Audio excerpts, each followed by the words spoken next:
Okay, ये दो equation से हमने इक्वेशन नंबर 1 की भी डायमेंशन फाइंड आउट की, इक्वेशन नंबर 2 की भी डायमेंशन फाइंड आउट की। ठीक है, अब जब हमने इन दोनों की डायमेंशन फाइंड आउट की तो हमें ये पता चला कि this was the correct equation, हमने जो लास्ट लेक्चर में किया था। ठीक है, तो इस checking of correctness of physical equation की हमारे पास जो लिमिटेशंस हैं, ठीक है, वो हमारे पास क्या हो जाएंगी, वो हमारे पास ये हो जाएंगी कि डायमेंशंस हमें हेल्प जरूर करती हैं। ठीक है, ये डायमेंशन हमें हेल्प जरूर करती हैं कि विच इक्वेशन इज करेक्ट, ये तो हमें बता रही है। ठीक है, बट हमें इसकी फिजिकल फिजिकल एम्प्लीफिकेशन की ये कहाँ अप्लाई हो सकती है, इसके बारे में ये डाउट ही क्रिएट रहता है, इसके बारे में ये श्योर नहीं होती। ठीक है, कि if this equation is physically correct और नॉट। ठीक है, तो अगर आप लोग कोई क्वेश्चन फाइंड आउट कर रहे हो, Areeba Gill turn off your video.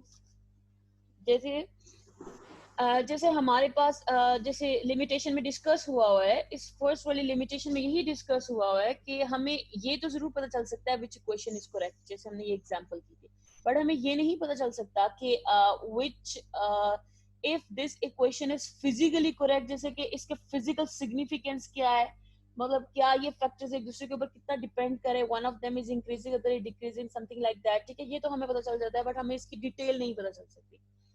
अब हम चलते हैं नेक्स्ट पे, बी पार्ट पे, डिराइविंग ए फॉर्मूला। जहां पे आपको समझ ना आ रही हुई तो मुझे स्टॉप कर लीजिएगा। ठीक है, how to derive a possible formula with the help of dimensions. ठीक है, this is very very very much important topic. ठीक है, डिराइविंग ए पॉसिबल फॉर्मूला।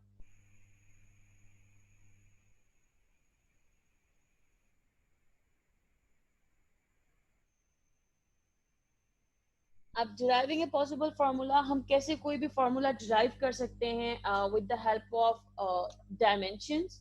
तो आप उसके लिए हम एग्जांपल पे चलते हैं, एग्जांपल नंबर 1.7, उसको मैं सॉल्व कराती हूँ।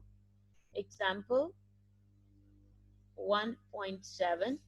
अब इस एग्जांपल के क्वेश्चन में गिवन है when A solid sphere moves through a, ठीक है, when a solid sphere moves through a liquid, the liquid opposes the motion of the force F. The magnitude of F depends upon, अब ये जो magnitude of F है, ये हमारे पास किस पे डिपेंड कर रहा है, कोफिशिएंट ऑफ विस्कोसिटी, जिसको हम लोग नॉर्मली ईटा से प्रेजेंट करते हैं। ठीक है, this is coefficient of viscosity, जिसको हम लोग ईटा से प्रेजेंट करते हैं। तो मैं कह रही हूँ magnitude of force is directly proportional, directly proportional tells us that it depends upon eta, ठीक है, which is coefficient of viscosity. But मुझे ये नहीं पता कि ये कितना इस पे डिपेंड कर रहा है, तो इसके ऊपर मैं एक फैक्टर इंट्रोड्यूस कर रही हूँ व्हिच इज फैक्टर ए। ठीक है, जो कि मुझे ये नहीं मतलब जो मुझे ये बता रहा है, ये एक एक्सपोनेंट है ए, ये मुझे ये बता रहा है कि ये ईटा फैक्टर कितना इस फोर्स के ऊपर डिपेंड कर रहा है। उसके बाद आपके क्वेश्चन में गिवन है कि it also depends upon radius R, radius के ऊपर डिपेंड कर रहा है, and the third one on speed. अब कितना कितना डिपेंड कर रहा है, I am not sure about that. तो इसीलिए मैं यहाँ पे फैक्टर्स इंट्रोड्यूस कर दूंगी, एक्सपोनेंट इंट्रोड्यूस कर रही हूँ। There is B exponent on the R and C exponent on the V. ठीक है, बाकी हमें ईटा के जो डायमेंशंस हैं वो क्वेश्चन में गिवन है, जो कि मेरे पास क्या है, the dimensions of eta as mention in the question is M L -1 t -1। ठीक है, ये मेरे पास डायमेंशंस ऑफ ईटा गिवन है। अब हमने कोई भी पॉसिबल फार्मूला, कोई भी फार्मूला कैसे लाइक डिराइव कर सकते हैं विद द हेल्प ऑफ, अब फार्मूला कैसे डिराइव कर सकते हैं with the help of these dimensions, वो अब सीखने लगे हैं। ठीक है, अब सबसे पहले, अभी तक हमें जस्ट क्वेश्चन में एक स्टेटमेंट गिवन थी क्लास, ये this is very very very very much important example. Okay, तो इसीलिए आप ये एक बात याद रखिएगा, क्वेश्चन में जस्ट ये गिवन है कि फोर्स डिपेंड कर रहा है ईटा पे, which is coefficient of viscosity, it also depends upon radius and it also depends upon velocity. कितना फैक्टर इसका डिपेंड कर रहा है उसके बारे में हम श्योर नहीं थे, मतलब लाइक ये ईटा का स्क्वायर डिपेंड कर रहा है या ईटा का क्यूब डिपेंड कर रहा है या ईटा के फोर्थ पावर डिपेंड कर रही है, इसके बारे में हम श्योर नहीं थे। ठीक है, तो इसीलिए मैंने एक्सपोनेंट ए बी सी यहाँ पे मेंशन किया हुआ है। ठीक है, अब हमने फॉर्मूला कैसे इसकी हेल्प से डिराइव कर सकते हैं। अगर मैं प्रोपोर्शनैलिटी का साइन रिमूव करूं तो I know that is equal to आएगा, साथ में एक कांस्टेंट आएगा which constant is known as K, साथ में ईटा है जिसकी पावर ए है, एक्सपोनेंट ए है, साथ में आर है with exponent B, velocity with exponent C. First of all, we have to find the dimension of f. We know that we have studied it in detail कि f की जो dimensions थी वो हमारे पास क्या थी, m l t minus 2, ठीक है। तो f की dimensions मैंने यहाँ पे पुट की m l t minus 2। उसके बाद कांस्टेंट k को मैंने वैसे ही रहने दिया। अब मैं ईटा की डायमेंशंस जो क्वेश्चन में गिवन थी, ठीक है, क्वेश्चन में ईटा की डायमेंशंस क्या थी मेरे पास, m l minus 1 t minus 1, साथ में रेडियस की और ऊपर साथ में इसके पावर a है, तो यहाँ पे मैं a मेंशन करूंगी। अब यहाँ पे साइड पे रेडियस है, रेडियस को मैंने l में मेंशन कर दिया। और मैम यस यस मैम, मुझे ये एक बात समझ नहीं आई कि आपने फर्स्ट स्टेप में इसको एक्सपोनेंट ए बी से क्यों शो किया है। ये इससे पहले जो हमने टॉपिक किया था ना, उसमें हम लोग जस्ट ये बताते थे फॉर्मूला कौन सा करेक्ट है या डायरेक्टली कर लिया करते थे। अब जो है ना हम पार्ट बी कर रहे हैं, which is how to derive a equation. एक इक्वेशन ये जो बी है, ठीक है, डिराइविंग ए पॉसिबल फार्मूला या deriving a possible equation for any, मतलब किसी भी आप इन केस अगर आपको आपने कोई इक्वेशन डिराइव करनी है तो वो आप डायमेंशंस की हेल्प से कैसे फाइंड आउट कर सकते हैं। उससे पहले आपको एक्सपेरिमेंट करके एटलीस्ट इतना पता होना चाहिए, ठीक है। फॉर एग्जाम्पल आपने एक एक्सपेरिमेंट किया, आपने देखा, आपने मुझे कहा मैम फोर्स डिपेंड करी थी, एक तो ईटा के ऊपर डिपेंड करी थी। चूं चूं आपका जो अभी इस फॉर्मूले के बारे में आपको इतनी नो हाउ नहीं है, ठीक है, बट फिर भी मैं आपको छोटा मोटा बताती चलूं ये ईटा होता क्या है। जैसे अगर वाटर वाटर मुझे पता है लिक्विड है, जिसको मैं थ्रो करूंगी तो फौरन से बह जाएगा, ठीक है, तो उसकी जो विस्कोसिटी है वो कम है। दूसरी तरफ मेरे पास हनी है, ठीक है, हनी एक ऐसे ऐसे मटेरियल है या ऐसा लिक्विड है जिसको मैं अगर फॉर एग्जांपल स्पून से थ्रो कर रही हूँ तो वो स्टिक की फॉर्म में गिरेगा, बड़ी स्लो स्लो मूव करेगा, तो उसकी विस्कोसिटी मेरे पास ज्यादा होती है। आपने मुझे कह दिया मैडम जो फोर्स है, ठीक है, ये जो ड्रैग फोर्स है which is known as F D, drag force depend करिए एक तो विस्कोसिटी के ऊपर जिसको हम ईटा से प्रेजेंट करें, साथ में उस ड्रॉप के रेडियस के ऊपर डिपेंड कर रही है और वेलोसिटी के ऊपर डिपेंड कर रही है। बट आपने मुझे ये आपको भी नहीं पता कि कितना फैक्टर इसका डिपेंड कर रहा है, लाइक लार्ज फैक्टर डिपेंड कर रहा है या स्मॉल फैक्टर डिपेंड कर रहा है, तो मैंने उसके बारे में हम श्योर नहीं थे, तो मैंने ऊपर एक एक्सपोनेंट ए डाल दी। जैसे ये है हमारे पास F is equal to M V square divided by, इसका मतलब है कि वेलोसिटी का फैक्टर्स को अगर 2 टाइम इंक्रीज किया जाए तो तब वो डिपेंड करता है फोर्स पे। यहाँ पे इनके बारे में हम श्योर नहीं थे कि ईटा का फैक्टर कितना इंक्रीज किया जाए तो वो ड्रैग फोर्स पे डिपेंड करता है, तो इसलिए मैंने खुद से एक एक्सपोनेंट इंट्रोड्यूस कर दिया विच इज ए। उसके बाद रेडियस था, रेडियस के बारे में मैं श्योर नहीं थी, उसके ऊपर में मैंने एक्सपोनेंट बी इंट्रोड्यूस कर दिया। वेलोसिटी के बारे में भी श्योर नहीं थी, उसके ऊपर मैंने एक्सपोनेंट सी इंट्रोड्यूस कर दिया। मैंने कह दिया ये सारे फैक्टर्स डिपेंड कर रहे हैं फोर्स के ऊपर। Got it? इतनी बात जस्ट मुझे क्वेश्चन से मिली है, क्वेश्चन में ही गिवन था कि force drag force depends upon viscosity of viscosity which is presented with eta on radius and velocity। इन तीन फैक्टर्स पे डिपेंड कर रही है। मुझे जस्ट इतनी सी बात पता थी, इससे ज्यादा कुछ नहीं पता था, ठीक है। उसके आगे आप देखिए मैं डायमेंशंस की हेल्प से ये फाइंड आउट करूंगी कि ईटा कितना डिपेंड कर रहा है, रेडियस कितना डिपेंड कर रहा है, वेलोसिटी कितनी डिपेंड कर रही है। Got it Ramsha? Yes ma'am. Okay, अब ये जो इक्वेशन है ना, ये इक्वेशन आपको क्वेश्चन से मिलेगी, ठीक है। बाकी जितना है, और ये भी क्वेश्चन में गिवन था, बाकी में मतलब आपने खुद से सॉल्व करना है। अब फोर्स का फॉर्मूला पुट करेंगे F is equal to M A की भी डायमेंशंस फाइंड आउट करेंगे जो कि ये है, हमने डिटेल में की हुई है इसलिए मैं डायरेक्ट पुट कर लिया। कांस्टेंट के को मैंने वैसे ही ले आई, बट ईटा की डायमेंशंस क्वेश्चन में गिवन थी जो कि मैंने ये मेंशन कर दी, ठीक है। Wait a second, screen hang हो गई है, it will take a second, एक second.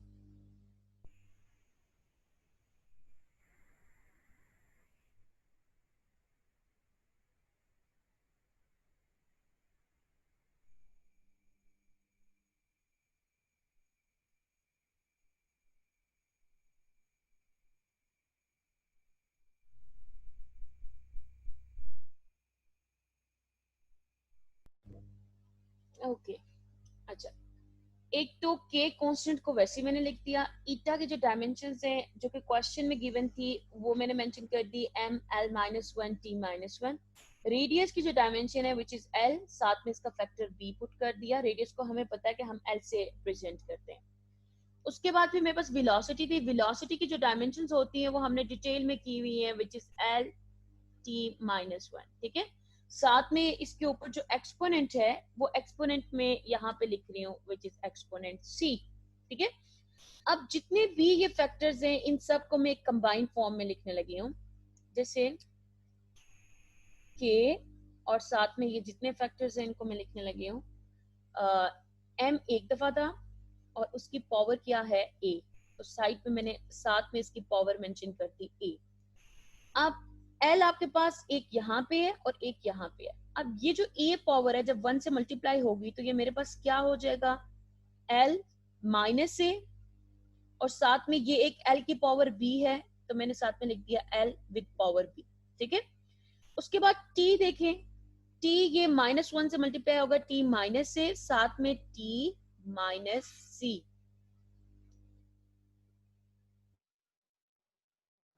Ma'am excuse me, yes ma'am C में भी तो एल है ना?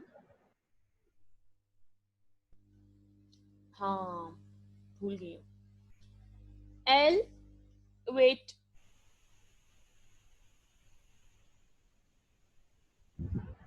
अब आप यहाँ पे देख सकते हैं, अब देखिए एल यहाँ पे सी है तो यहाँ पे जस्ट मैंने लिख दिया सी, ठीक है। अब if basis are same powers are added, तो यहाँ पे क्या हो जाएगा मेरे पास, m की एक्सपोनेंट a है, साथ में l minus a, wait a second, minus a plus p and plus c, ठीक है।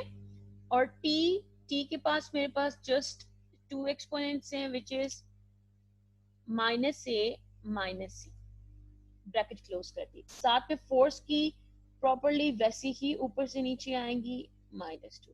Now we are going to compare the power, ठीक है, comparing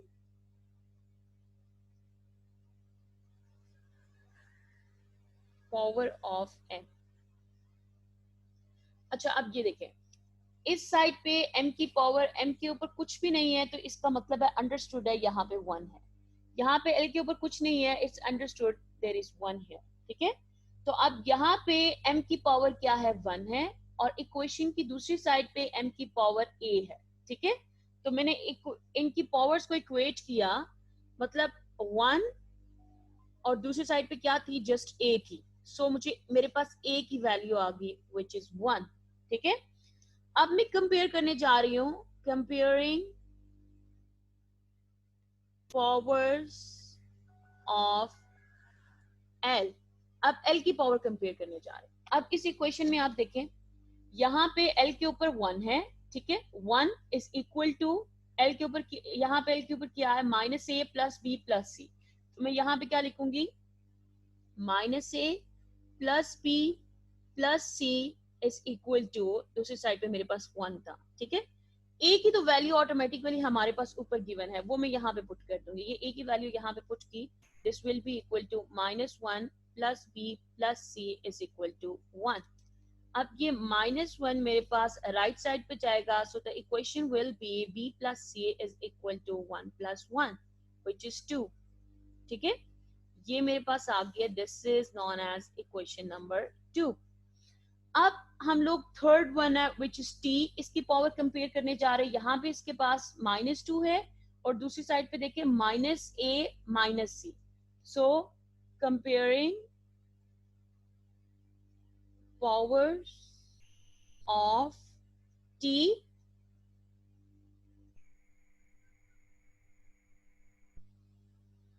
so minus two is equal to, एक side पे मैंने आपको यहाँ पे दिखाया था ये माइनस टू है और दूसरी साइड पे मेरे पास क्या है, माइनस से माइनस सी, माइनस से माइनस से, we are equating the powers, okay.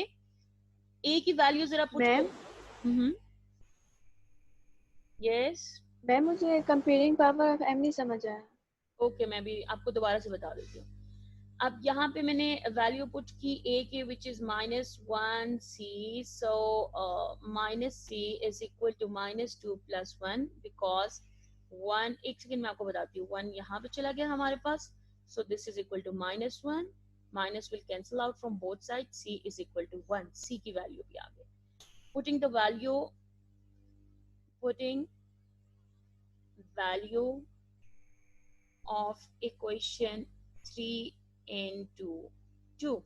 जब ये हम 2 में पुट करेंगे तो मेरे पास वो वैल्यू भी आ जाएगी, b plus c is equal to 2 था, यहाँ पे c की वैल्यू पुट की जाएगी, तो b plus 1 is equal to 2, so b is equal to 2 minus 1, so b is equal to 1. ये आपके पास आ गई है नेक्स्ट इक्वेशन. अच्छा, आपने बेटा बहुत दफा ये काम किया होगा, यहाँ पे बताती हूँ, आपने ये मैथमेटिक्स में किया होगा बहुत दफा. जैसे फॉर एग्जांपल अगर आपके पास x भी अननोन है और y भी अननोन है और दूसरी साइड पे आपके पास ये आपने किया था, yes yes yes, chapter number 1 class 9, ठीक है, और एक्सरसाइज थी आपके पास 1.1, लास्ट क्वेश्चन था, याद आ गया मुझे, आपके पास लास्ट क्वेश्चन था. उस लास्ट क्वेश्चन में आपने क्या किया था, मैट्रिक्स का क्वेश्चन था, जिसमें ऐसे आपके पास था a और b की वैल्यू फाइंड आउट करनी थी, और यहाँ पे 1 और 2 कुछ ऐसे था, आपने वैल्यूज फाइंड आउट की, आपने कहा जैसे a जो है वो 1 के इक्वल है, इसी तरह b 2 के इक्वल है, मतलब मैट्रिसेस को आप ऐसे कंपेयर कर देते थे. जब किसी भी, मतलब फॉर एग्जाम्पल यहाँ पे एक चीज है विच मैं लिख रही हूँ, जैसे m की पावर a है, दूसरी साइड पे मेरे पास मेंशन हुआ है m पावर -2. अब ये बेसिस तो हमारे पास सेम है, this m is known as base, ठीक है. राइट साइड पे जो m है वो लेफ्ट साइड पे m, ये दोनों एक दूसरे के इक्वल है, आप आराम से देख के बता सकते हैं. When the basis are same, ठीक है. अल्लाह इम्तियाज, म्यूट योरसेल्फ. ओके, जब आपके पास बेसिस सेम है तो आप कह सकते हैं कि इनकी पावर्स भी एक दूसरे के इक्वल है, तो हमने पावर्स को इक्वेट कर दिया कि a is also equal to -2. when m is equal to m, so इनकी पावर्स भी आपस में इक्वल हो सकती है. अब मैं ये नहीं कर सकती कि फॉर एग्जांपल यहाँ पे मेरे पास m गिवन है और साथ में एक सेकंड, मेरे पास यहाँ पे m गिवन है और साइड पे मेरे पास एक m था और साथ में l था, यहाँ पे इसका नेम a था, यहाँ पे इसकी पावर 1 थी और इसकी पावर x थी. मैं ये नहीं कर सकती a is equal to x. This is wrong. Why this is wrong? Because base is changed here, ठीक है. बेस आपके पास सेम रखनी पड़ती है, मतलब m आपस में इक्वल है, basis are equal, so powers will be equal, so a is equal to 1. इसी तरह आप a की वैल्यू फाइंड आउट कर सकते हैं. यहां तक आपको ये बात समझ आई है या इसमें भी ये भी प्रॉब्लम है आपको? मेरे किसी ने क्वेश्चन किया था, I don't know her name, कि आपको ये चीज अब समझ आ गई कि मैंने कैसे, समझ आ गया. हाँ ये समझ आ गया. अब आते हैं हम क्वेश्चन पे, ठीक है. अब यहाँ पे भी देखें, आपके पास एक तरफ f था, दूसरी तरफ ये फैक्टर्स गिवन थे. जितना हमें इनका ये नहीं पता था कि कितना फैक्टर डिपेंड कर रहा है फोर्स पे, हमने इनकी डायमेंशंस लिखी. f की डायमेंशंस थी ये, ईटा की डायमेंशन क्वेश्चन में गिवन थी, वो मैंने ये लिख दी. रेडियस को हमें बताया l से प्रेजेंट करते हैं, वेलोसिटी को lt-1 से करते हैं. उसके बाद इनकी एक्सपोनेंट को जरा मैं इनके ऊपर लेके आई हूँ, सबके ऊपर लेके आई हूँ, जिनकी बेस सेम थी उनकी पावर्स को एड अप कर दिया, तो मेरे पास ये इक्वेशन बन गई. अब मैंने कंपेयर करना है, m को m से कंपेयर किया, मतलब बेस सेम है, सो a इज इक्वल टू 1, जो कि मैंने यहाँ पे comparing the power of m लिख के उसकी वैल्यू फाइंड आउट कर लिया, ठीक है. अब देखिए, जैसे comparing the power of m लिख के उसकी वैल्यू फाइंड आउट कर दी, a इज इक्वल टू 1, जो कि मेरे पास यहाँ पे गिवन थी. अब यहाँ पे हम देख रहे हैं l किसके इक्वल है. यहाँ पे लेफ्ट साइड पे l की पावर 1 है, राइट साइड पे l की पावर है -a, ठीक है. राइट साइड पे l की पावर है -a plus b plus c, तो मैंने लिख दिया -a plus b plus c is equal to 1, ठीक है. उसको इक्वेट कर समझ आ गई. इक्वेशन ड्राइव कर ली. फिर इसी तरह मैंने t की पावर्स को इक्वेट किया, थर्ड इक्वेशन ड्राइव कर ली. यहाँ से मैंने c की वैल्यू फाइंड आउट की, पुट किया. अब मेरे पास यहाँ पे आप देख सकती हैं बेटा, b की वैल्यू आ चुकी है, a की वैल्यू आ चुकी है, c की वैल्यू आ चुकी है. ये जो इक्वेशन थी ना, इस इक्वेशन में हमें वैल्यूज पुट करने लगे, ठीक है. और तीनों की वैल्यू मेरे पास 1 1 आई है. जो टॉप में इक्वेशन नंबर 1 थे, which is f is equal to k eta power a r power b velocity power c। हमें पता है कि अभी हमने फाइंड आउट की है a की वैल्यू भी 1 है, b की वैल्यू भी 1 है, c की वैल्यू भी 1 है। तो मैंने जस्ट इनकी पावर्स पुट करनी है, k eta 1 r 1 c 1। 1 हम लोग मेंशन नहीं करते होते, so eta r sorry this is v, v is equal to f। ये आपने क्वेश्चन डिराइव कर लिया, एक पॉसिबल फार्मूला क्रिएट कर लिया। अब कांस्टेंट जो k है वो आपके पास, ये आपको पता नहीं है बट मैं आपको वैसे ही बता रही हूँ, ठीक है। ये 6 पाई के इक्वल होता है, eta rv। ये आपने एक फार्मूला डिराइव कर लिया है with the help of dimensions. एक और फार्मूला है जो कि हम डिराइव करते हैं, जो कि आप लोगों ने पढ़ा हुआ है इन क्लास 10 चैप्टर नंबर 1, ठीक है, time period of simple pendulum. अब क्वेश्चन, ये आपकी असाइनमेंट है, दिस इज वेरी इंपॉर्टेंट बेटा, ये असाइनमेंट नंबर 1.7 इसके साथ यहाँ पे मेंशन कर दे, this is very very very much important. Page number 30 पे आपकी असाइनमेंट है, असाइनमेंट नंबर 1.7, ठीक है। अब इस क्वेश्चन में देखिए, आपके पास क्वेश्चन में क्या लिखा है कि time period T of the simple pendulum किसके ऊपर डिपेंड कर रहा है। 1.1 लिखा हुआ है मास m पे डिपेंड कर रहा है, दूसरा 0.2 लिखा हुआ है लेंथ पे डिपेंड कर रहा है, थर्ड पॉइंट पे लिखा हुआ है एक्सेलरेशन पे डिपेंड कर रहा है। तो मैंने लिख दिया मेरे पास time period depends upon mass of the simple pendulum, length of the simple pendulum and acceleration due to gravity g के ऊपर डिपेंड कर रहा है। अब मुझे ये नहीं पता कितना डिपेंड कर रहा है, क्वेश्चन में नहीं गिवन, और हमें कहा है कि फॉर्मूला डिराइव करें, तो मैंने खुद से लिख दिया a b और c इनकी पावर्स पे डिपेंड कर रहा है। करेक्ट। अब हम जरा फाइंड आउट करेंगे। अब देखिए प्रोपोर्शनैलिटी का साइन आप जब रिमूव करते हैं, इज इक्वल टू का आता है, साथ में एक कांस्टेंट k इंट्रोड्यूस होता है, ठीक है। साथ में मैंने मेंशन कर दिया m L और G और इनकी पावर्स हैं, ठीक है। इनकी पावर्स है, जैसे M की पावर A है, L की पावर B है, G की पावर C है। अब T की जो डायमेंशंस होती हैं उसके बारे में हमें पता है, we know the dimension of T, इसको कैपिटल T से जस्ट प्रेजेंट किया जाता है, ठीक है। अब मैं यहाँ पे लिख सकती हूँ, अब या फिर मैं सिर्फ T लिखूं या मैं अगर ये लिख दूं, किसी को प्रॉब्लम है, M power 0, L power 0, T power 1। देखो किसी भी चीज की पावर 0 हो वो 1 के इक्वल होता है, तो यहाँ पे 1 ऑलरेडी है, हमें पता है 1 हम लोग खुद से लिख सकते हैं। क्या मैं इस t की जगह ये रिप्लेस कर सकती हूँ, like m power 0, l power 0, t power 1। इसमें किसी को प्रॉब्लम है तो मुझे बताओ, मैं इसको एक्सप्लेन कर दूं। एक्सक्यूज मैम, जी मैम ये आपने के बजाय आपने नीचे टी क्यों लिखे, कैपिटल टी? कहाँ पे? नहीं नहीं बेटा, ये k की जगह नहीं लिखा, ये मैं डायमेंशन बता रही हूँ, डायमेंशन, ठीक है। मैंने कह दिया t को हम लोग इससे प्रेजेंट करते हैं। मैंने कहा अगर मैं सिर्फ t लिखूं या मैं ये लिख दूं m की पावर 0 है, l की पावर 0 है, t की पावर 1 है, ठीक है।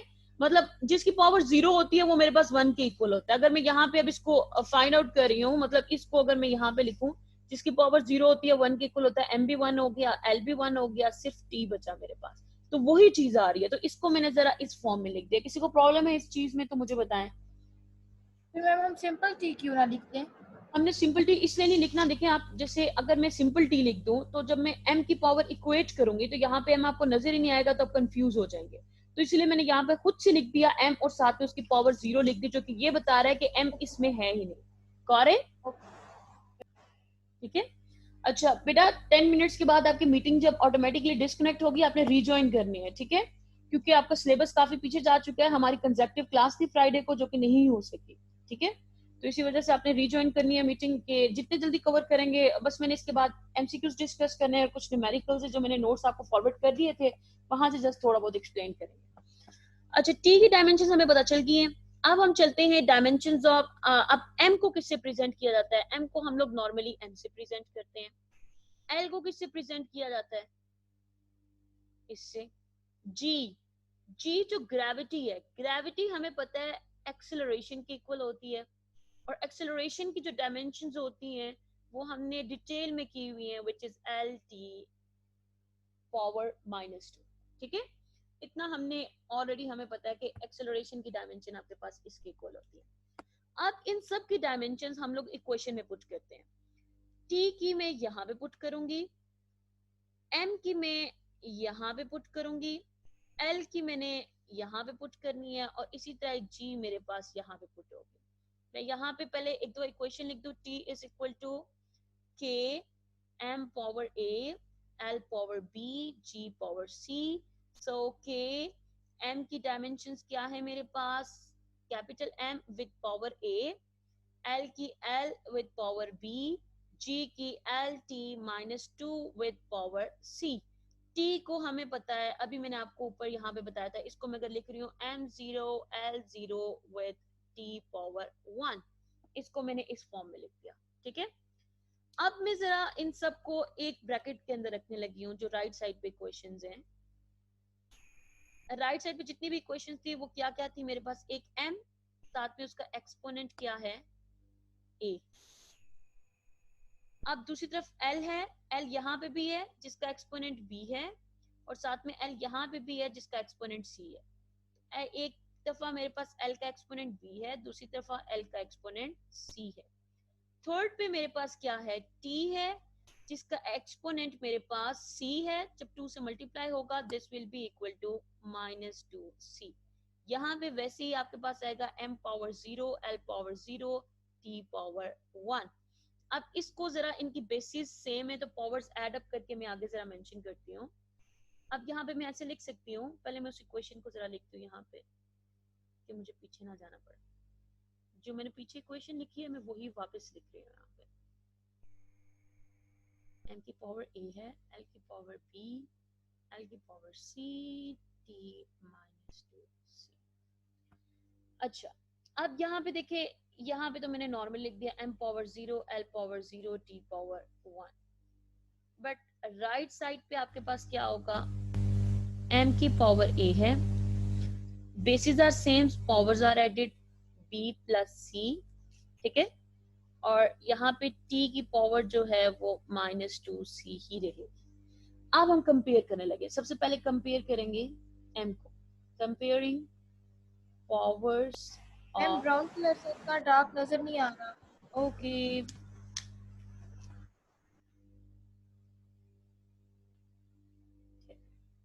अब आ रही है नजर। Yes ma'am. ओके, अब m की पावर कंपेयर करने लगे। m की है, देखिए यहाँ पे बेस सेम है, इनकी पावर्स, यहाँ पे a है, यहाँ पे 0 है, तो मैंने लिख दिया a इज इक्वल टू 0। मेरे पास a की वैल्यू आ गई। ठीक है, a की वैल्यू आ गई। कंपेयरिंग, अब नेक्स्ट l को कंपेयर करते हैं। Comparing powers of l, l को जब कंपेयर किया, यहाँ पे b plus c is equal to 0, b plus c is equal to 0। अगर c उस साइड पे जाएगा so b is equal to minus c। This is equation number 2। ठीक है, इसको मैंने कह दिया दिस इज इक्वेशन नंबर 2, ये मेरे पास 1 होगा। अब comparing powers of t, comparing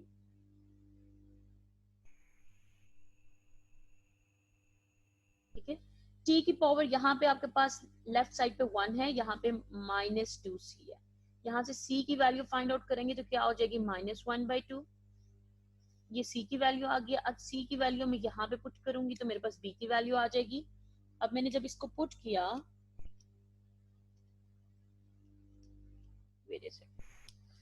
अब जहां पे जब मैं इसको पुट कर रही हूँ b is equal to minus, साथ में माइनस 1/2, माइनस माइनस प्लस में हो जाएगा, सो प्लस 1/2 मेरे पास b के इक्वल आ गया। ठीक है, a की वैल्यू यहाँ पे आप देख सकते हैं, a मेरे पास 0 के इक्वल है, और इसी तरह c मेरे पास माइनस 1/2 के इक्वल है।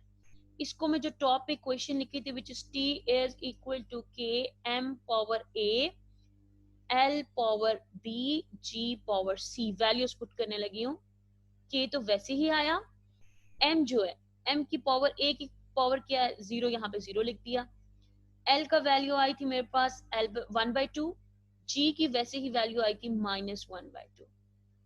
अब देखिए माइनस 1/2 किसी के ऊपर अगर पावर है, जिसकी पावर 0 है वो किसके इक्वल होता है, 1 के। l तो मैंने लिख दिया 1/2, जिसकी पावर माइनस 1/2 अगर मैं इसको नीचे लेके जाऊं तो ये प्लस 1/2 में कन्वर्ट हो जाएगा। ऐसी बात है, और साथ में कांस्टेंट k था। यहां तक किसी को इश्यू है? Yes ma'am. मैम ये लास्ट है, अब आप दोबारा समझाती, समझ नहीं आई इसकी। अरे एक सेकंड, ये सब नेक्स्ट पेज पे पहले मुझे लिखने दो। ए मेरे पास 0 आया था, बी मेरे पास क्या आया था 1/2, और सी मेरे पास -1/2। T is directly proportional, sorry, T is equal to K M L and G। M के ऊपर आपके पास A मेंशन था, B के ऊपर, L के ऊपर B, G के ऊपर C। वैल्यूज पुट करने लगी हूँ, ठीक है। वैल्यूज पुट की, K M A की वैल्यू 0 है तो A की जगह 0 लिख दिया। L के ऊपर क्या, L के ऊपर पावर B है, B की वैल्यू 1/2 है तो 1/2 लिख दिया। G के ऊपर C है तो उसके ऊपर -1/2 लिख दिया, ठीक है। अब आप देखें जिसकी पावर 0 होती है वो किसके इक्वल होता है 1 के, वो मैंने वैसे लिख दिया। K आपके पास नॉर्मली वैसे ही आ रहा है, L भी मैं वैसे ही लिख रही हूँ 1/2, बट G की पावर -1/2 है। देखिए जैसे होता था, एक तो होता था x -1 और साथ में होता था y की पावर 1। अगर आपने x की पावर को +1 कन्वर्ट करना होता तो आप क्या करते थे, x को अगर नीचे ले जाएंगे तो ये +1 में हो जाएगा, तो ये आप कहते थे this is equal to y/x, लिखते थे ना ऐसे मैथमेटिक्स में। बिल्कुल वैसे ही मैं ग्रेविटी के साथ यही काम कर रही हूँ। -1/2 है, जब ये -1/2 नीचे जाएगी this will be equal to +1/2। अब आप देख सकते हैं कि जो 1/2 होता है वो आपके पास स्क्वायर रूट के ऊपर होता है, square root L, square root G। इनकी जगह में एक स्क्वायर रूट लिख दूं L/G के, इस कांस्टेंट के, ये जो कांस्टेंट है, ठीक है, हमें पता है डायमेंशन हमें कांस्टेंट के बारे में कोई इंफॉर्मेशन नहीं देती, तो ये आपको मतलब खुद से, वैसे भी आपको इसका ऑलरेडी आइडिया है कि टाइम पीरियड का सिंपल पेंडुलम का के किस पे डिपेंड करते हैं। आप 2K मेंशन भी करें या नहीं भी मेंशन करते, सिर्फ K लिख देते हैं तो मैं रॉन्ग नहीं करूंगी, ठीक है। तो ये आपने साथ में लिख दिया L/G, sorry this is not A, this is capital T। अब ये मैंने, ये आपके पास एक फार्मूला डिराइव हो चुका है, T is equal to 2π/L/G। मैं एक बार रिपीट कर देती हूँ, उसके बाद हम देखते हैं। यही आपके पास 1.7 असाइनमेंट का आंसर है, T is equal to 2π√L/G। अच्छा आपके पास ये क्वेश्चन थे, इस क्वेश्चन में हमने किया क्या, हमारे पास जस्ट ये एक बात लिखी हुई है, T डिपेंड्स अपॉन M, फिर सेकंड फैक्टर में बताया लेंथ, थर्ड फैक्टर में बताया एक्सेलरेशन ड्यू टू ग्रेविटी। तीन वैल्यूज बता दी कि T डिपेंड कर रहा है M L G पे, कितना डिपेंड कर रहा है ये नहीं पता था। मैंने लिख दिया कि T जितना M डिपेंड कर रहा है, मतलब M के ऊपर फैक्टर A अपनी तरफ से इंट्रोड्यूस कर दिया, L के ऊपर अपनी तरफ से खुद B लिख दिया, G के ऊपर C लिख दिया। ये A B C ये बताते हैं कि कितनी क्वांटिटी डिपेंड कर रही है। प्रोपोर्शनैलिटी हटाया तो कांस्टेंट K आया, फिर मैंने सबकी डायमेंशंस पुट की। T की डायमेंशन मतलब T 1 पावर होता है, साथ M0 L0 जो कि 1 के इक्वल होता है, मैं ऐसे लिख सकती हूँ। M की डायमेंशन जस्ट M थी, L की डायमेंशन जस्ट L थी, G की डायमेंशन LT-2, ऊपर फैक्टर्स इनके वैसे ही मेंशन कर दिए। बेसिस सेम थी, पावर ऐड अप करके मैंने ये इक्वेशन, उसी इक्वेशन को जरा सा मोल्ड किया तो मेरे पास ये बन गई है। उसके बाद सबसे पहले मैंने M की पावर को इक्वेट किया। अब यहाँ पे M था, यहाँ पे M था, मैंने कह दिया A इज इक्वल टू 0, ठीक है। अब देखो इसकी पावर A थी, इसकी power 0, A is equal to 0, L की power B plus C is equal to 0, वहां से एक इक्वेशन बना ली। C की power -2, C is equal to 1, वहां से C की वैल्यू फाइंड आउट कर ली। जब मैंने इक्वेशन 2 में पुट की तो मेरे पास तीनों की वैल्यूज आ गई। इन तीनों की वैल्यूज जब मैंने क्वेश्चन की जो मेन इक्वेशन थी उसमें पुट की तो मेरे पास ये वैल्यू आई। G की पावर -1/2 थी, नीचे लेके गई 1/2। S is equal to VIT plus half AT square. अब हमने लेफ्ट हैंड साइड पे देखा जस्ट S गिवन था, S को हम प्रेजेंट करते हैं L से। अब राइट हैंड साइड की डायमेंशंस फाइंड आउट करते हैं। राइट हैंड साइड पे मेरे पास क्या क्या गिवन है, VIT प्लस 1/2 AT स्क्वायर। अब हमें पता है 1/2 is a number so ignored, इसलिए हमने 1/2 को इग्नोर कर दिया। VIT plus AT square, velocity displacement divided by time multiply by T, T से कैंसिल आउट हो जाएगा। Acceleration, velocity change in velocity divided by time multiply by T square, यहाँ पे जस्ट मेरे पास D आ गया, plus velocity displacement divided by time और एक already T नीचे था, मल्टीप्लाई बाय T स्क्वायर।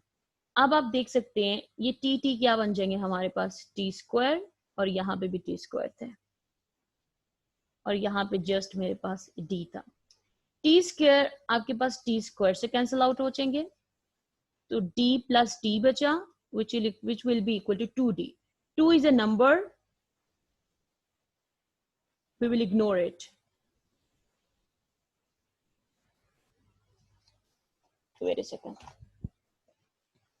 2 आपके पास नंबर है, एक इग्नोर्ड कर दिया, ठीक है, will be ignored. So d बचा, जस्ट d की डायमेंशन क्या होती है l. अब आप देखें लेफ्ट हैंड साइड की डायमेंशन l थी, राइट हैंड साइड की डायमेंशन l है। मैंने कह दिया left hand side dimension is equal to right hand side dimension, दोनों डायमेंशंस मेरे पास इक्वल हैं, so equation is correct. Correct बेटा, ये आपको समझ आई है? Ma'am yes ma'am. Yes ma'am ये यहाँ इस वाले स्टेप से थर्ड लास्ट स्टेप से समझ नहीं आया कि ये टी मल्टीप्लाई बाई टी कैसे आया डी के नीचे। अच्छा, अब देखिए एक्सेलरेशन था, एक्सेलरेशन हमें पता है वेलोसिटी डिवाइडेड बाय टाइम के इक्वल होता है। वेलोसिटी किसके इक्वल होगा? Displacement divided by time. एक ऑलरेडी टी था वो मैंने ये लिख दिया, अब 2 टीज हो गए तो मैंने टी स्क्वायर कर दिया। समझ आई है? Yes ma'am. ओके, किसी और को इसमें प्रॉब्लम है तो मुझे बता दें, नोट डाउन कर ले इसे। This is assignment.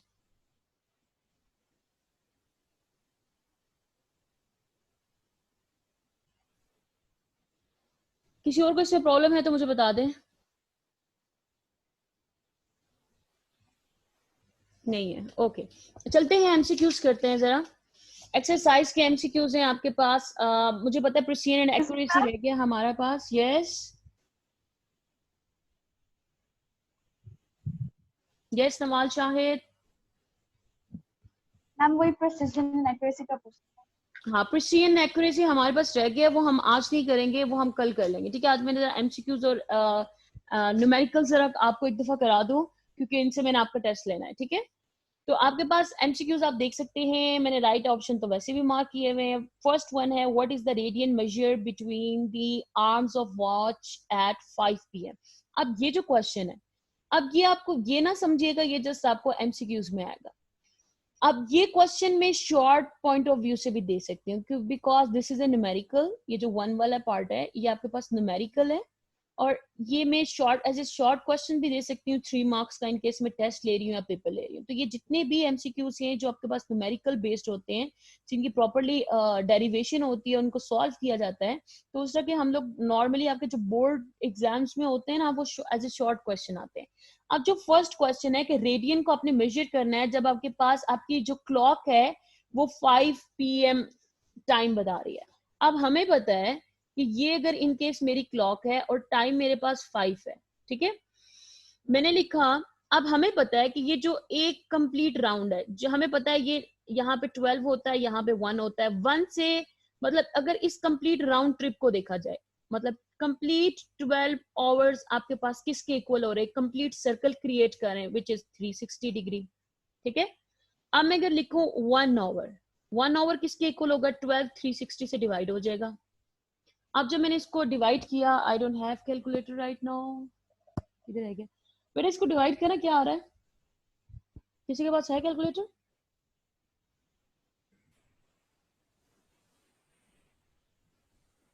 किसी के पास कैलकुलेटर है या मैं लेके आऊं दूसरे रूम से? मैम 30 आ रहा है। 30 ओके 30 डिग्री 1 आवर।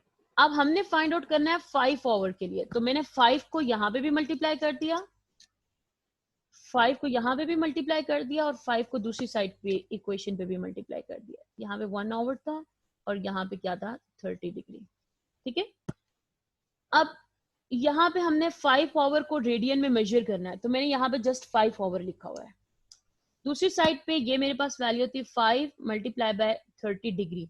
इसको जब मैं 5 से मल्टीप्लाई करूंगी, 30 मल्टीप्लाई बाय 5 क्या आ रहा है? 150 डिग्री। अब ये डिग्री है, डिग्री से कैसे रेडियन में मूव करते हैं? How to move from degree से रेडियन में कैसे जाते हैं, ये आपने बात याद रखनी है। डिग्री से रेडियन में ऐसे मूव किया जाता है, मल्टीप्लाई किया जाता है पाई बाय 180 से। पाई की वैल्यू आपके पास क्या होती है? 180 डिग्री। पाई की वैल्यू आपके पास होती है 3.14 और साथ में 180 डिग्री है। बेटा इनको मल्टीप्लाई करो, इसको डिवाइड करो, क्या वैल्यू आ रही है? दूसरी साइड पे मेरे पास 5 पावर है।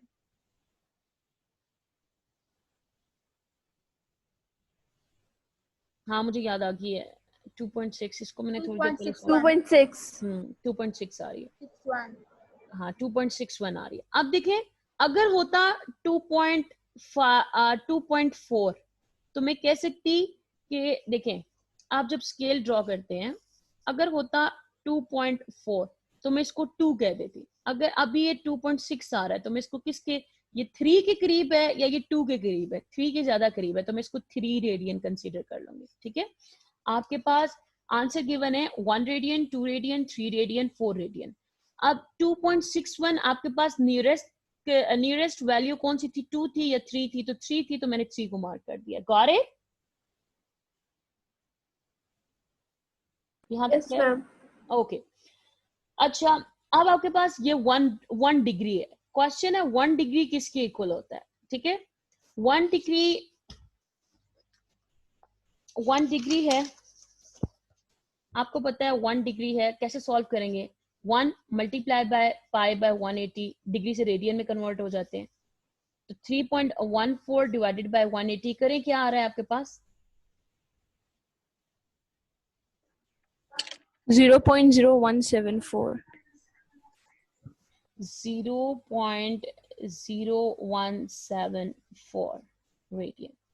सो ये मैंने आई थिंक गलत लिख दिया था, तो इसका राइट आंसर पार्ट 2 को जब 1 डिग्री को मैंने कन्वर्ट किया तो आप देखें ये चेंज था, ये चेंज था, this is right, so A option is right. ठीक है, सो 1 डिग्री को जब मैंने पाई बाय 180 से इसको कन्वर्ट किया तो ये मेरे पास राइट आंसर आ गया 0 पॉइंट। ये ए ऑप्शन को बेटा मार्क करना है, बी को नहीं कर देना, दिस इज रॉन्ग। ओके ठीक है, अब आते हैं नेक्स्ट पे, द मैट्रिक प्रीफिक्स ऑफ 0.12345 6। ठीक है, ये हमारे पास किसके इक्वल है? पॉइंट को मूव करें, कितने डिजिट्स हैं? 1 2 3 4 5 6, 1 into 10⁻⁶। अब जब भी हम राइट हैंड साइड की तरफ जाते हैं तो माइनस साइन इंट्रोड्यूस होता है। 10⁻⁻6 किसके इक्वल है? माइक्रो। ठीक है, सो मैंने यहाँ पे कौन सा ऑप्शन मार्क कर देना है? B option. ठीक है, अब मेरे पास 4 है, 4 में क्या मेंशन है? Which of the following is correct way of writing unit. अब हमें पता है कि हम लोग 71 कैपिटल एन लिखा हो तो दिस इज राइट, 71 न्यूटन होता है। इन्होंने देखे प्रॉपर्ली NEWTON लिखा हुआ, दिस इज रॉन्ग। अब दूसरी तरफ देखें ये माइक्रो, अब देखें मिली माइक्रो सेकेंड, हमने पढ़ा हुआ है कि 2 प्रीफिक्स एक साथ यूज नहीं हो सकते, दिस इज रॉन्ग, तो दूसरा वाला भी रॉन्ग हो गया मेरे पास। अब थर्ड पे 8 kg, दिस इज राइट, ऐसे हम लिख सकते हैं। बट डी आपके पास मेंशन है किसी भी आई थिंक वॉल्यूम गिवन है, बट इसकी भी देखें पर क्यूबिक मीटर, ये थोड़ा सा मतलब मैं ये कह सकती हूँ ये इतना नहीं, wait a second, I think third one is correct. Wait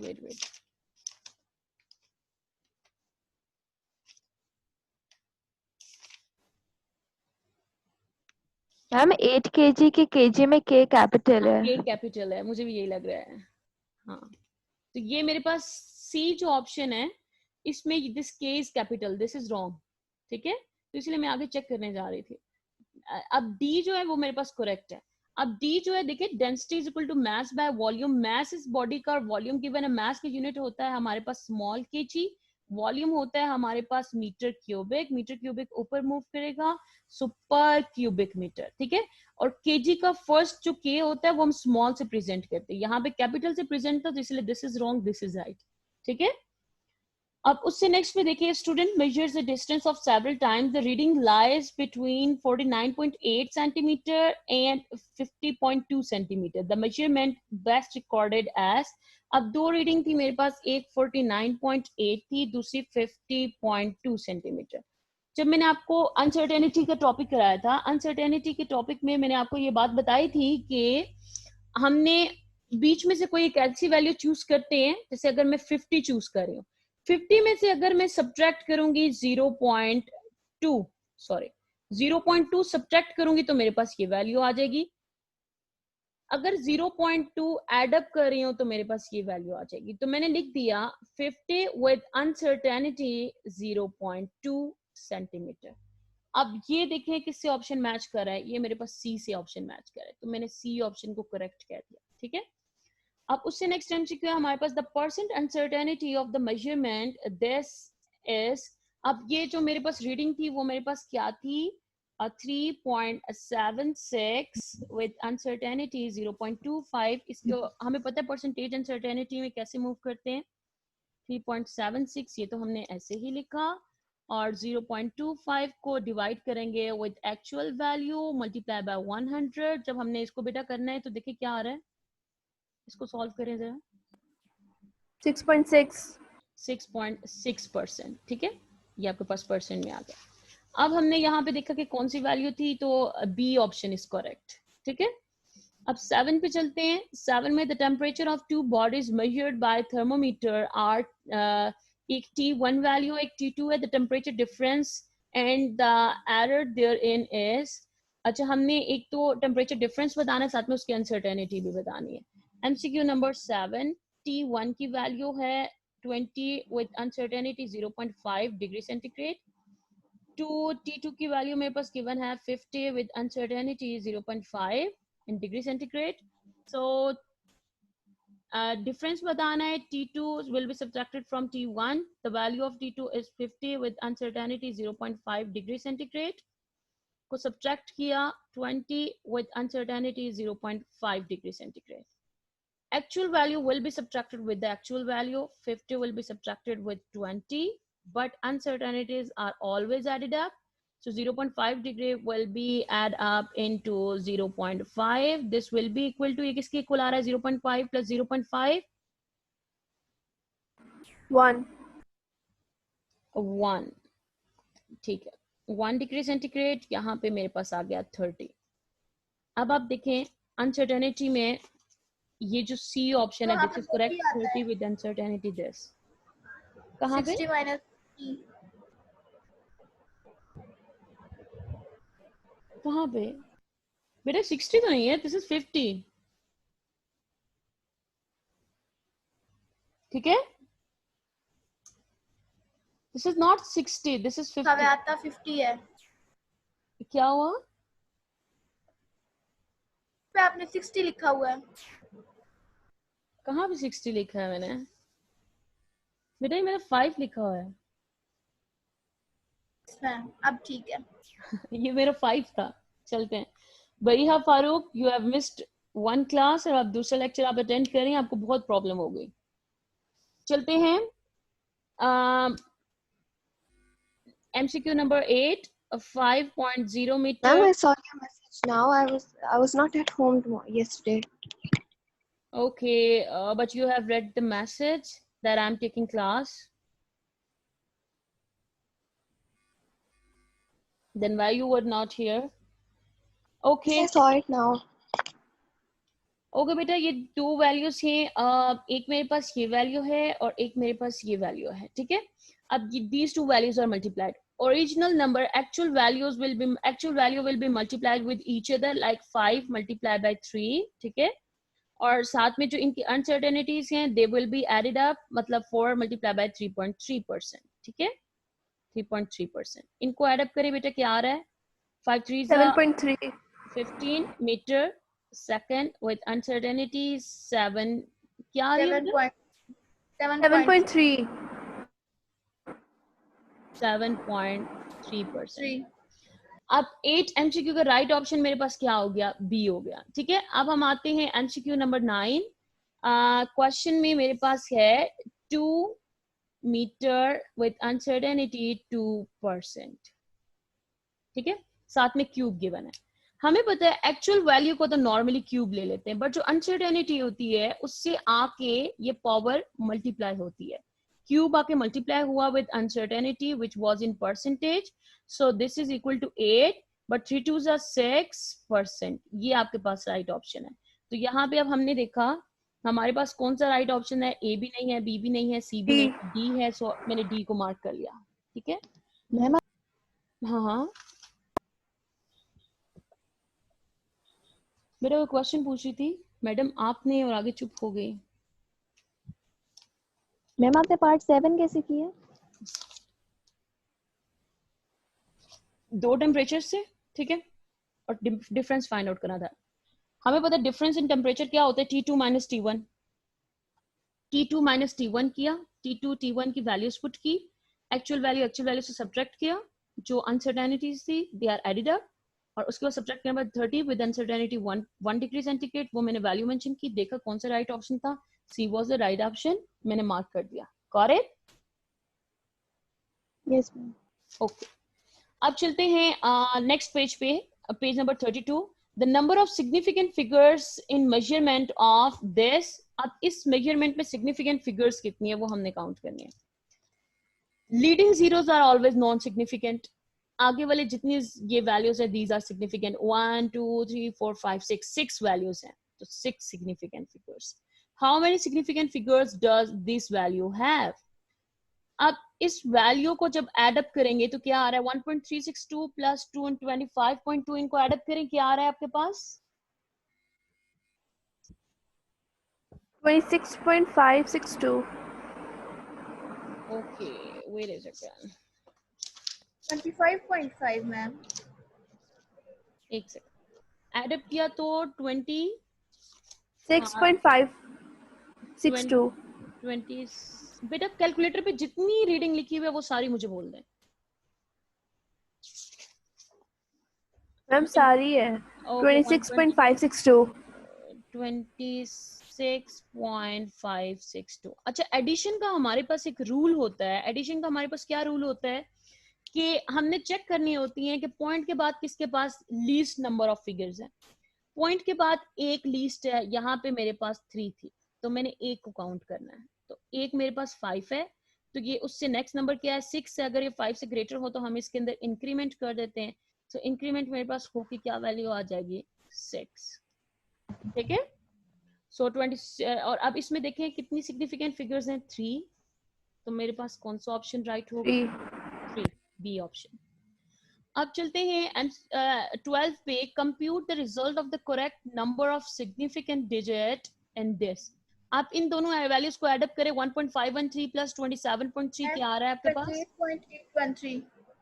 28.813। आप देखें इस वैल्यू में, देखें लीस्ट एडअप हो रही है, लीस्ट सिग्निफिकेंट फिगर्स किसके पास है आफ्टर डेसिमल, सिग्निफिकेंट फिगर नहीं, डेसिमल के पास किसके बाद कम फिगर्स है, 27.31 है, यहाँ पे 3 थी तो मैंने 1 फिगर को काउंट करना है पॉइंट के बाद वाले, which is 8, 28.8 which is right answer. So मैंने किस फिगर को इंक्लूड कर दिया, बी को। ठीक है, excuse me ma'am. Yes, ma'am ये राउंड ऑफ नहीं हो जाएगा? ये कैसे राउंड ऑफ होगा, देखो बरीहा 28.813 है, 8 के बाद 1 है, मैं इसको राउंड ऑफ भी नहीं कर सकती। मैम 28 पॉइंट के बाद जो 8 है वो अगर राउंड ऑफ होके 29 हो जाए, 28, अब मैं इसको कैसे राउंड ऑफ कर सकती हूँ, मैंने पॉइंट के बाद आपके पास जो क्वेश्चन है, ये देखें आपके पास ये जो क्वेश्चन है, इस क्वेश्चन में क्या गिवन है कि आपने एडिशन का हमारे पास सिग्निफिकेंट फिगर्स का क्या रूल होता था कि डेसिमल के बाद वाली फिगर्स देखनी है, इसके पास 1 है, इसके पास 3 है, तो इसका मतलब है जो आंसर है उसमें डेसिमल के बाद लीस्ट फिगर काउंट करनी है। अब लीस्ट फिगर कौन थी, 1 थी, तो मैंने इसमें से जस्ट 1 फिगर पिक की और लिख दिया। अगर ना होता ना, जस्ट ये होता, एक क्वेश्चन में गिवन होता 27, ठीक है, और साथ में एड अप हो रहा होता 1.513, तो तब मैं कहती आंसर इज 29, मैं नहीं कह सकती आंसर इज 29। समझ आइए? Okay ma'am. अब चलते हैं नेक्स्ट पे। If 7.65 and 4.81 are two significant numbers, the multiplication is, अब इन दोनों नंबर्स को मल्टीप्लाई करें, 7.635 मल्टीप्लाई विथ 4.81, 36.72 435. 36.72 435. 435, ये नंबर आया मेरे पास। अब हमने मल्टीप्लिकेशन का क्या रूल होता था, मल्टीप्लिकेशन का ये रूल होता था कि हमने चेक करना है कि इसके पास कितनी सिग्निफिकेंट फिगर है, 1 2 3, wait a second, 1 2 3 4 4 significant figures हैं एक वैल्यू के पास, दूसरी के पास कितनी है 1 2 3 सिग्निफिकेंट फिगर्स हैं। तो हमने कितनी सिग्निफिकेंट फिगर्स लीस्ट वाली काउंट करते, तो हमने इस आंसर को इस शेप में मोल्ड करना है कि 3 सिग्निफिकेंट फिगर्स रह जाए।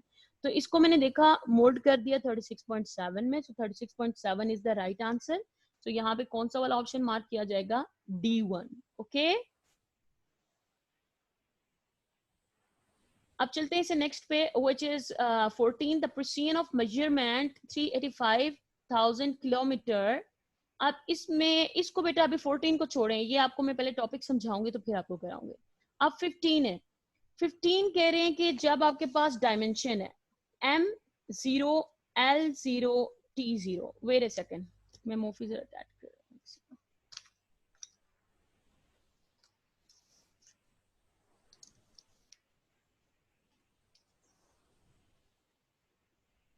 अच्छा, अब आपके पास गिवन है M0 L0 T0, ठीक है, ये तीनों डायमेंशन थी मेरे पास M0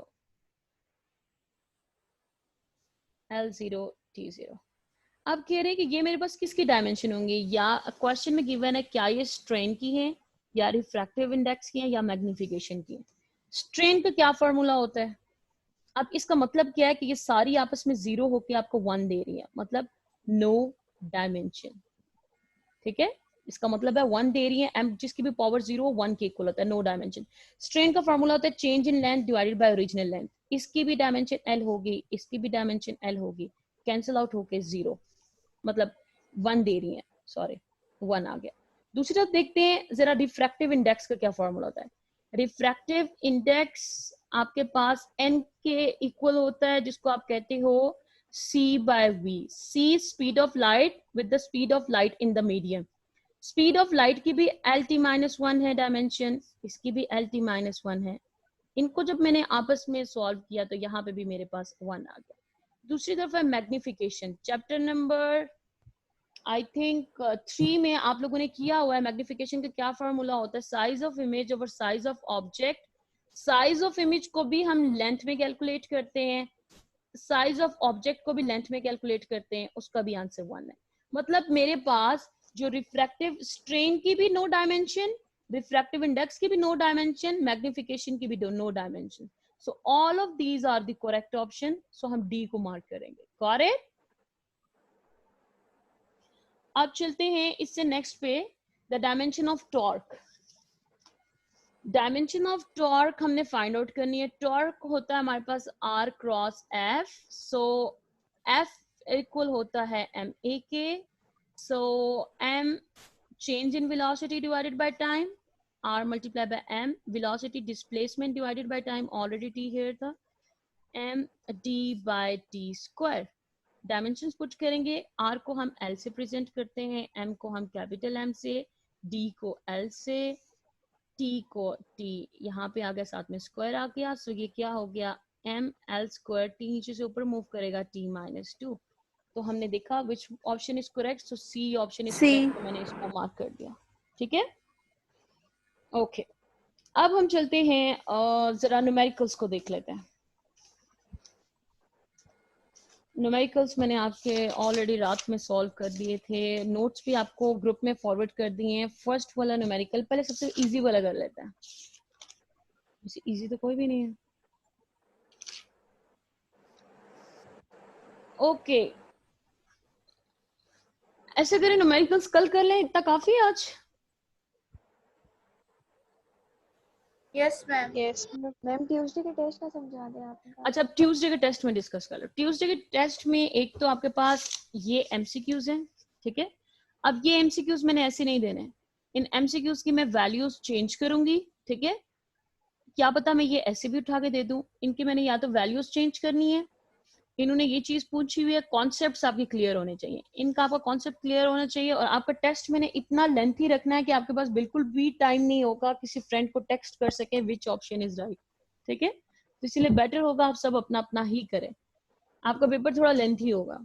अब ये एमसीक्यूज ये वाले भी इंक्लूड है, डायमेंशंस वाला पूरा टॉपिक इंक्लूड है, किसी भी चीज की मैं डायमेंशंस पूछ सकती हूँ यहाँ पे। इस ये जैसे आपके पास एग्जांपल नंबर 1.6 है, अब पेज नंबर 27 पे आपके पास एग्जांपल 1.6 है। अब ये यहाँ पे f is equal to M V square divided by R square, एक f इज मैम इक्वल आप टू एम, स्क्रीन नहीं मूव कर रही।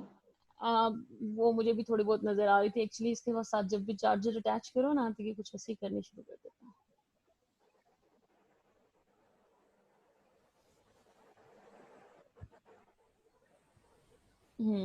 हो गया। अच्छा, अब ये जैसे एग्जांपल इसके साथ मैंने आपको कराई थी v is equal to F lambda, मैं ये दे सकती हूँ, मैं कुछ और भी दे सकती हूँ, ठीक है। आपके पास एक डायमेंशन वाला टॉपिक, योर एमसीक्यूज, और पीछे जितना भी ये है, ठीक है, स्टार्ट से। ये आपको मैंने पहले ही बताया हुआ कि इसको मैं किस फॉर्म में आपको दे सकती हूँ। ये एग्जांपल ये सब इंक्लूड है except significant figure, exercise short, ठीक है। एक्सरसाइज शॉर्ट को निकाल के, सिग्निफिकेंट फिगर्स को निकाल के और कॉन्सेप्चुअल क्वेश्चंस को निकाल के, आपको कॉन्सेप्ट बहुत परफेक्ट होना चाहिए, बाकी सबका आपका टेस्ट होगा। याद रखना है, एक मैं आपको यहाँ पे लिख देती हूँ एमसीक्यूज,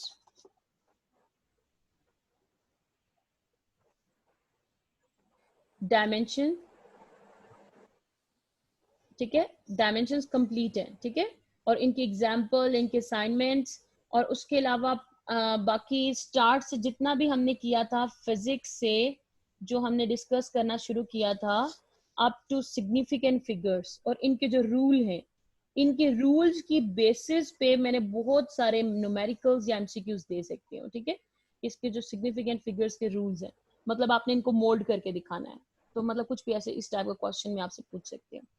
तो आपने याद रखना है एमसीक्यूज, डायमेंशंस, फिजिक्स स्टार्ट से लेके सिग्निफिकेंट रूल्स तक जितना भी है वो सब इंक्लूड है, ठीक है। आपका में मे बी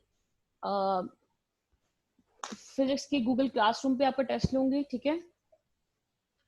क्या पता आपको पेपर दे दिया जाए, आपने सॉल्व करके इमेजेस अटैच करने होंगे या एमसीक्यूज बेस्ड होगा, तो ये मुझ पर डिपेंड करता है मैं कैसा बनाऊं।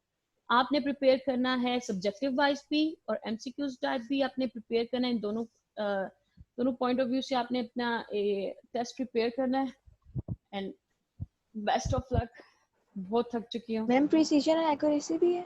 नहीं, वो नहीं है, वो तो मैंने भी कराया ही नहीं है, वो पहले मैं कराऊंगी फिर दूंगी। Yes, ma'am. Ma'am yes ma'am आप बता सकती हैं कि हम शॉर्ट क्वेश्चंस और लॉन्ग क्वेश्चंस कैसे अटेम्प्ट करते हैं, लाइक पेपर अटेम्प्टिंग टिप्स में ओ लेवल्स से हूँ। ओके अच्छा, जो आपके पास शॉर्ट क्वेश्चन होते हैं ना, वहां पे आप टू द पॉइंट बात करते हो, एक्स्ट्रा मटेरियल नहीं लिखना। अब देखिए, जैसे आपका शॉर्ट क्वेश्चन होते हैं 3 मार्क्स का। अब जैसे फॉर एग्जांपल एक शॉर्ट क्वेश्चन है, what is the difference between error and uncertainty, ठीक है। एरर और अनसर्टेनिटी की आपको डेफिनेशन पता होनी चाहिए, मेन डिफरेंस पता होना चाहिए, और इनकी एक एक एग्जांपल जस्ट आप इंटर करते हैं। इससे ज्यादा आपने कुछ नहीं करना। इनकेस अगर मैंने आपको शॉर्ट क्वेश्चन दिया है, आपके एटलीस्ट अगर आप इसके बारे में लिख रही हैं तो इतनी जगह आपकी कवर हो जाएगी, ठीक है। शॉर्ट क्वेश्चन 3 मार्क्स का इतना होना चाहिए। ये नहीं होना चाहिए कि जस्ट 2 लाइंस आप लिख दें तो आई विल क्रॉप, मतलब 2 लाइंस में पहली बात है ये डिफाइन भी नहीं हो सकता। एरर की definition with its example, uncertainty की डेफिनेशन विद इट्स एग्जांपल, इन दोनों में मेन क्या डिफरेंस है, इतना पेज आपका एटलीस्ट कवर होगा। तो इतना आपने एक्सप्लेनेशन इसकी थोड़ी बहुत लिखनी है। लॉन्ग क्वेश्चन फर्स्ट चैप्टर से कोई भी नहीं आ सकता, फर्स्ट चैप्टर से आपके पास कोई भी लॉन्ग क्वेश्चन नहीं आ सकता। बट आपके पास ये जो न्यूमेरिकल्स हैं, जो कभी मैंने कराई नहीं है, इसके अंदर जो एग्जांपल्स और असाइनमेंट्स कराई हुई हैं, वो एज ए न्यूमेरिकल आ सकती है लॉन्ग क्वेश्चंस के। बाकी मैंने आपको पेपर प्रॉपर्ली शेयर किया हुआ है, ठीक है। अब आपने फर्स्ट चैप्टर को सिर्फ शॉर्ट पॉइंट ऑफ व्यू से प्रिपेयर करना है। Short point, what is physics, what is scope of physics, ये एक शॉर्ट आ सकता है। system international units में there are 2 units which we have discussed in detail, like base units and derived units, ठीक है।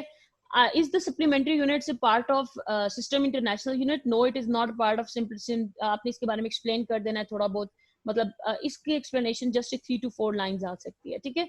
उसके अलावा आपके पास ये क्वेश्चन आ सकता है, prove that one rad is equal to 57.3 degrees। तो आपने इसको प्रूव करना है, तो ऑब्वियसली ये आपका यहाँ से यहाँ तक एक हाफ पेज कवर हो सकता है, ये भी शॉर्ट आ सकता है, दिस इज शॉर्ट, ठीक है। एग्जाम्पल है, ये आपके पास 3 मार्क्स की आ सकती हैं। और उसके अलावा स्टीरियरियन के बारे में भी शॉर्ट आ सकता है। ये आपने first chapter just short point of view से प्रिपेयर करना है, ठीक है। फर्स्ट में कोई भी एज ए लॉन्ग नहीं आ सकता। बाकी नेक्स्ट चैप्टर जब हम करेंगे ना, तो उस वक्त मैं आपको प्रॉपरली बताऊंगी इसमें से कौन से क्वेश्चन लॉन्ग आ सकते हैं, ठीक है, और उसको आपने कैसे प्रिपेयर करना है, क्या क्या चीजें आपने लिखनी है। और एक जैसे ये क्वेश्चन है, ये लॉन्ग है जस्ट अभी तक, जितने भी क्वेश्चन सेकंड नेक्स्ट चैप्टर जो है। तो फर्स्ट चैप्टर में कोई भी लॉन्ग क्वेश्चन नहीं है, जस्ट न्यूमेरिकल्स हैं, न्यूमेरिकल्स आ सकते हैं। और उसके अलावा मैम कितने मार्क्स का टेस्ट देंगे आप? 10 to 15। और मैम हेडिंग्स का क्या होता है? यहाँ पे हेडिंग्स डालनी होती है हर स्टेप में? नहीं, हेडिंग्स यहाँ पे बिल्कुल भी नहीं होती है। यहाँ पे देखें, जैसे अगर आया है ना for example what is the difference between error and uncertainty, तो उसमें आप हेडिंग मेंशन करेंगे। और उसके अलावा वैसे हम यहाँ पे हेडिंग शेडिंग्स कुछ भी नहीं होता। आप ये ए लेवल के स्टूडेंट है ना? ओ लेवल्स की मैं आई हूँ। ओ लेवल की, अच्छा ओ लेवल की हैं और अभी फिलहाल यहाँ पे आई है, ठीक है। अब बेटा किसी स्टूडेंट के पास कोई मैट्रिक क्लास का कोई पेपर है, कैसे आप लोग सॉल्व किया करते थे शॉर्ट क्वेश्चन? वैसे मैं भी जरा पता करती हूँ, मे भी मेरे किसी पुराने स्टूडेंट के पास हो, मैंने कुछ टेस्ट लिया करती तो वो मैं आपको शेयर कर दूंगी कैसे अटेम्प्ट करती हैं, ठीक है मैम मैं भी ओ लेवल की हूँ। ओके, मैं आपको ग्रुप में ही शेयर कर दूंगी आपने कैसे इसका एक कोई भी क्वेश्चन है उसको आंसर आपने कैसे मेंशन करना है। हेडिंग्स वगैरह मेंशन नहीं करते हम लोग। अगर इन केस डिफरेंस पूछ ले तो उसमें आप हेडिंग्स मेंशन करते हैं विद एग्जांपल्स। बट अगर आपके पास जैसे लिखा है ना what is T radian, 1 rad is equal to 57.3 degree, just ये क्वेश्चन है, prove that 1 radian is equal to 57.3 degree. अब इस क्वेश्चन में आपने याद रखना है, सबसे पहले आपको रेडियन के बारे में बताना होगा, डेफिनेशन ऑफ रेडियन, फिर एक्सप्लेनेशन होनी चाहिए। एक्सप्लेनेशन में आपने कहा कि फॉर एग्जांपल एक पॉइंटर था जो मूव करके यहाँ पे आया, वो सब उसके बारे में लिखा। फिर इसकी डेरिवेशन होनी चाहिए, फिर आपने प्रूव करना है 1 rad प्रूफ हो चुका है 57.3 डिग्री। डायरेक्ट मैथमेटिक्स अगर आपने लिखी तो आपका कट किया जाएगा, क्योंकि physics demands explanation, theory plus derivation. Mathematics में जस्ट आप डेरिवेशन लिखते हैं। तो इसीलिए आपने अगर इन केस ऐसा कुछ प्रूव आ रहा है तो पहले आप रेडियन की डेफिनेशन मेंशन करें, एक्सप्लेनेशन, डायग्राम, फिर डेरिवेशन आप लिखेंगे। अगर आप थ्योरी स्किप करें तो मैं आपके मार्क्स डिडक्ट करूंगी, ठीक है। मैम इसके बाद क्लास दोबारा ज्वाइन करनी है? नहीं, क्लास दोबारा ज्वाइन नहीं करनी है बेटा। मैम जो आपने एक्सरसाइज के एमसीक्यूज के जो आपने सोल्यूशन किए अपने रजिस्टर पे, अगर आप काइंडली उनके स्क्रीनशॉट्स लेके